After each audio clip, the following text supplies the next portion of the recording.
Hey everyone, welcome to the Weller channel. Today I'll show how to change your email address in your Xbox account. Google Xbox site, go to Xbox site, log into your Microsoft account. After logging in, you'll see this. Click on Account, then on My Microsoft account.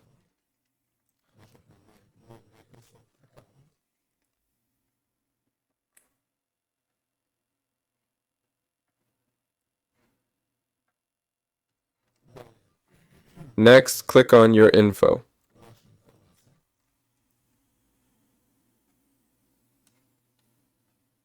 Here you'll see your information. You can also change your email address here. Click Edit Account Info.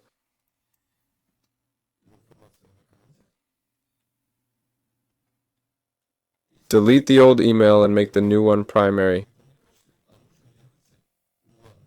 You can also add a new email address here, that is your options. Add the new email, delete the old one, and make the new one primary. That's all. This is Weller. Goodbye everyone.